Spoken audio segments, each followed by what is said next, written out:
स्वागत है आपका बी न्यूज नेशन में। मैं हूं शकील बागमारे। राष्ट्रीय लिंगायत मोर्चा के अध्यक्ष कोरनेश्वरप्पा ने कहा कि लिंगायत हिंदू नहीं हैं, बसवेश्वर के सिद्धांतों को मानने वाले हैं। इसी कानून से लिंगायत को भी नुकसान होगा, कहा स्वामी जी ने। और कई संगठनों के अध्यक्ष और कार्यकर्ता इस परिवर्तन रैली में हिस्सा लेकर ईवीएम, एनआरसी और सीएए के रहस्यों को उजागर किया। देखिए। ಸ್ವತಂತ್ರರು ನಮ್ಮ ಧರ್ಮ ಸ್ವತಂತ್ರ, ಈ ಧರ್ಮ ಯಾವುದೇ ಧರ್ಮದ ಅಂಗವಾಗಿರದೆ ಭಾಗವಾಗಿರದೆ ಇದೊಂದು ಸ್ವತಂತ್ರ ವಿಚಾರಧಾರೆಯುಳ್ಳಂತಹ ಧರ್ಮವಾಗಿದ್ದು, ಈ ಧರ್ಮಕ್ಕೆ ಸಂವಿಧಾನಿಕ ಮಾನ್ಯತೆ ಪಡೆಯುವುದರೊಂದಿಗೆ ರಾಷ್ಟ್ರೀಯ ಮೈನಾರಿಟಿ ಸ್ಟೇಟಸ್ ಕೂಡ ನಮಗೆ ಬೇಕೆನ್ನುವಂತಹ ಒಂದು ಚಳವಳಿಯನ್ನ ನೀವೆಲ್ಲ ನೋಡಿದ್ದೀರಿ. ಇದು ಇವತ್ತಿನದಲ್ಲ, ನೂರಾರು ವರ್ಷಗಳಿಂದ ನಡೀತಾ ಬಂದಿದೆ. ಆದರೆ ಕಳೆದ 2 ವರ್ಷದಲ್ಲಿ ಇದು ಅತಿ ಬೃಹತ್ ಆಕಾರದಲ್ಲಿ ಬೆಳೆದಿದೆ. 12ನೇ ಶತಮಾನದಲ್ಲಿ ಬಸವಣ್ಣನವರು ನಿಮಗೆಲ್ಲ ಗೊತ್ತಿದ್ದ ಹಾಗೆ ಮೊದಲು ಇದೇ ಜಿಲ್ಲೆಯಲ್ಲೇನೆ ಬಸವಣ್ಣನವರ ಜನ್ಮವಾಗಿದೆ, ಬಾಗೇವಾಡಿಯಲ್ಲಿ. ಬಸವಣ್ಣನವರು ಬ್ರಾಹ್ಮಣಿಕೆಯನ್ನ ವಿರೋಧಿಸುತ್ತಾ ಒಂದು ಸಮತಾ ಸಮಾಜವನ್ನ ನಿರ್ಮಾಣ ಮಾಡುವುದಕ್ಕಾಗಿ ಜಾತಿ ವ್ಯವಸ್ಥೆಯ ವಿರುದ್ಧವಾಗಿ, ಮೂಢನಂಬಿಕೆಯ ವಿರುದ್ಧವಾಗಿ, ಅಸಮಾನತೆಯ ವಿರುದ್ಧವಾಗಿ ಒಂದು ಸ್ವತಂತ್ರವಾದ ಚಳವಳಿಯನ್ನ ಮಾಡ್ತಾರೆ. ಅನುಭವ ಮಂಟಪವನ್ನ ಸ್ಥಾಪಿಸಿ ಹುಟ್ಟಿನಿಂದ ಸಾಯುವವರೆಗೂ ತಮ್ಮದೇ ಆಗಿರುವಂತಹ ಕೆಲವು ನೈಸರ್ಗಿಕ ಆಚರಣೆಗಳನ್ನು ಅಳವಡಿಸಿಕೊಂಡು ಸಂಪೂರ್ಣವಾಗಿ ಅವೈದಿಕ ಧರ್ಮವೆಂದು ಘೋಷಿಸಿ ಲಿಂಗಾಯತ್ ಅನ್ನುವ ಹೆಸರಿನಿಂದ ಒಂದು ದೊಡ್ಡ ಕ್ರಾಂತಿಯನ್ನು ಮಾಡಿ ಸಮತಾ ಸಮಾಜವನ್ನು ಅವರು ನಿರ್ಮಾಣ ಮಾಡಿದರು ಅನ್ನೋದು ನಿಮ್ಗೆಲ್ಲ ಗೊತ್ತಿರತಕ್ಕಂಥ ವಿಷಯ. ಅಂತಹ ಒಂದು ಸ್ವತಂತ್ರ ವಿಚಾರಧಾರೆಯ ಧರ್ಮವನ್ನ ಬ್ರಿಟಿಷ್ ಆಡಳಿತದಲ್ಲಿ 1871ರಿಂದ 1931ರವರೆಗೆ ಲಿಂಗಾಯತ ಒಂದು ಸ್ವತಂತ್ರ ಧರ್ಮ ಎಂದು ಜನಗಣನೆಯಾಗಿ ಸ್ವತಂತ್ರ ಮಾನ್ಯತೆ ಇತ್ತು. ಯಾವಾಗಿತ್ತು? ಗುಲಾಂ ಭಾರತದಲ್ಲಿ, ಬ್ರಿಟಿಷರ ಆಳ್ವಿಕೆಯಲ್ಲಿರುವಂತಹ ಭಾರತದಲ್ಲಿ ಲಿಂಗಾಯತ ಧರ್ಮಕ್ಕೆ ಸ್ವತಂತ್ರ ಮಾನ್ಯತೆ ಇತ್ತು. ಭಾರತ ಸ್ವತಂತ್ರ ಆದ ಮೇಲೆ ಲಿಂಗಾಯತ ಧರ್ಮವು ಗುಲಾಮವಾಯಿತು.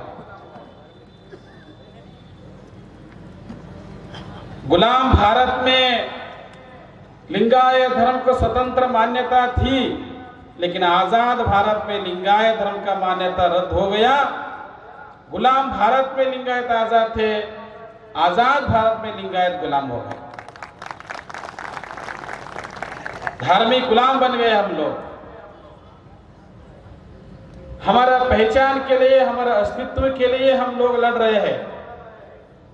1200 सदी में जो क्रांति हुआ कल्याण में, हजारों शरणों का सामूहिक हत्या हुआ, नरसंहार हुआ, वचनों साहित्य को जला डाला, अनुभव मंडप को जला डाला उन लोगों ने. वही लोग अभी एनआरसी ला रहे हैं. जो लोग बौद्ध धर्म का विरोध में हिंसा किया, बौद्ध भिक्षुओं का सामूहिक हत्या की, वही लोग शरणों का हत्या की 1200 सदी में. वही लोग गौरी लंकेश और एमएम कलबुर्गी का भी हत्या की.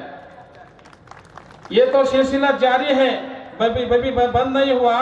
लेकिन हम जो संवैधानिक मान्यता लेने चाहते हैं स्वतंत्र का, वो विरोध करते हैं. लिंगायत हिंदू धर्म का ही एक अंग है, हिंदू धर्म का ही एक भाग है, हिंदू धर्म का एक पंथ है. यदि लिंगायत धर्म हिंदू धर्म वैदिक धर्म का पंथ रहता था, बसवण्णा वेदों का विरोध में वचन नहीं लिखता था.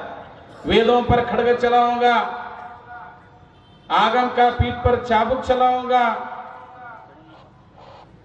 तर्क का नाक काटूंगा. खुद बसवण्णा कहते हैं, हमारे जो शरणों ने वचन लिखा है अनुभव मंडप में, अनुभव प्रमाण वचन है, वेद प्रमाण नहीं, पुराण प्रमाण नहीं, शास्त्र प्रमाण नहीं, गीता प्रमाण नहीं. वो खुद का अनुभव प्रमाण जो उन्होंने वचन लिखा है, अवैदिक वचन साहित्य है, वही हमारा धर्म ग्रंथ है। तुलसीदास ने लिखा, ढोल गवार शूद्र पशु नारी सब है ताड़ाने के अधिकारी। हमें जो अधिकार दिया था, लात खाने का अधिकार हमें दिया था, मार खाने का हमें अधिकार दिया था। क्या मार खाने का एक अधिकार होता है? वही अधिकार लिंगायतों को भी दिया था उस वक्त, लेकिन 1200 सदी में महात्मा बसवण्णा सभी लोगों को एक साथ लेकर 770 अलग अलग जाति के शरणों को अनुभव मंडप में लाके एक नया एक धर्म का उन्होंने उदय किया। लिंगायत धर्म ये स्वतंत्र धर्म है। उस धर्म का संवैधानिक मान्यता लेने के लिए हम लोग लड़ रहे हैं और इस काम में हमारे समस्त बहुजन साथी हमें साथ दे रहे हैं।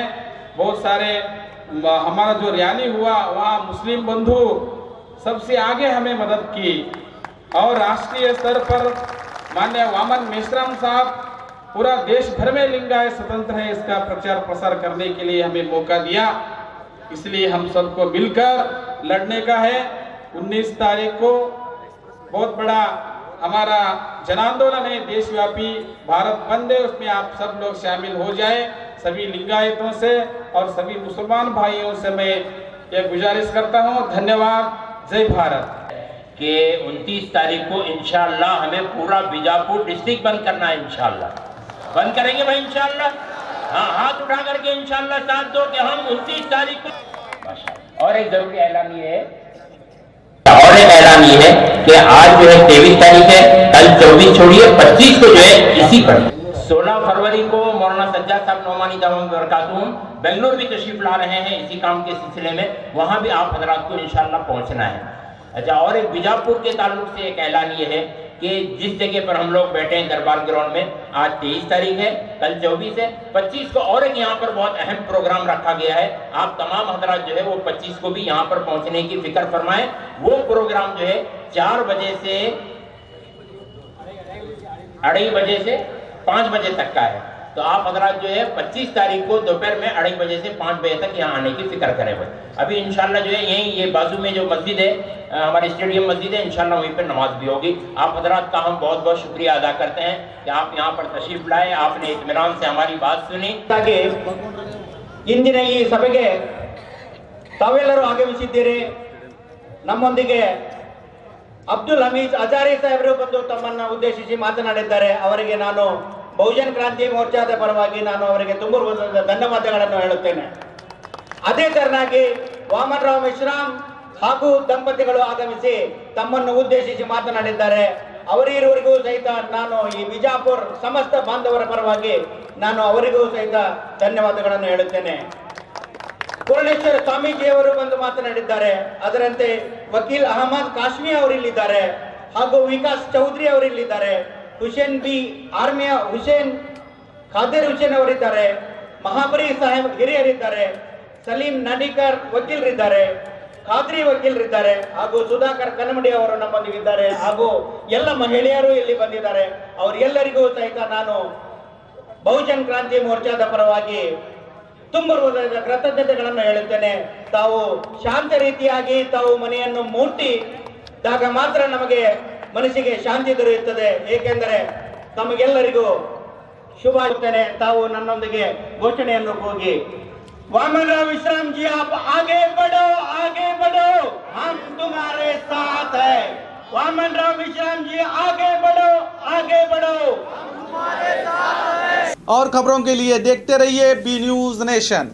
बी न्यूज नेशन के लेटेस्ट न्यूज़ों को अपने मोबाइल में देखने के लिए यूट्यूब में बी न्यूज नेशन के चैनल के सब्सक्राइब आइकॉन को दबाएं और फिर बेल आइकॉन को दबाने पर आप लेटेस्ट न्यूज़ों को देख सकते हैं। ಶ್ರೀ ವೆಂಕಟೇಶ್ವರ ಸ್ವಾಮಿ ಜ್ಯೋತಿಷ್ಯಾಲಯ ಈ ಭೂಮಂಡಲದಲ್ಲಿ ದೈವಶಕ್ತಿಯ ಮಹಿಮೆ ಎಷ್ಟು ದೊಡ್ಡದೋ ದುಷ್ಟ ಶಕ್ತಿಗಳ ಆಟ ಕೂಡ ಅಷ್ಟೇ ದೊಡ್ಡದು।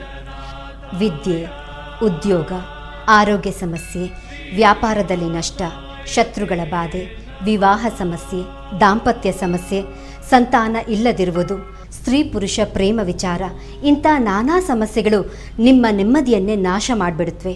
ಅದಕ್ಕೆ ನೀವೇನು ಚಿಂತೆ ಮಾಡಬೇಕಾಗಿಲ್ಲ, ಅದಕ್ಕೆ ಉತ್ತರ ನಾವು ಹೇಳ್ತೀವಿ। ದೈವಶಕ್ತಿಯ ಆರಾಧಕರಾದ ಪಂಡಿತ್ ಶ್ರೀ ರಾಘವೇಂದ್ರ ಗುರೂಜಿಗಳು ಶ್ರೀ ಕಾಡು ದುರ್ಗಾದೇವಿಯ ಪೂಜಾ ಶಕ್ತಿಯಿಂದ ನಿಮ್ಮ ಎಲ್ಲ ಸಮಸ್ಯೆಗಳಿಗೆ ಕೇವಲ 9 ದಿನಗಳಲ್ಲಿ ಪರಿಹಾರ ಮಾಡಿಕೊಡುತ್ತಾರೆ. ಪಂಡಿತ್ ರಾಘವೇಂದ್ರ ಗುರೂಜಿಗಳ ಮತ್ತೊಂದು ವಿಶೇಷ ಏನು ಅಂದರೆ, ಫೋನ್ ಮೂಲಕ ನಿಮ್ಮ ಧ್ವನಿಯನ್ನು ಆಲಿಸಿ ನಿಮ್ಮ ಸಮಸ್ಯೆ ಏನು ಅನ್ನೋದನ್ನು ಅರಿತು ಫೋನ್ನಲ್ಲಿ ನಿಮಗೆ ಪರಿಹಾರ ಸೂಚಿಸುತ್ತಾರೆ. ಗುರೂಜಿಗಳನ್ನು ಸಂಪರ್ಕಿಸಬಹುದಾದ ಮೊಬೈಲ್ ಸಂಖ್ಯೆ 9964471878.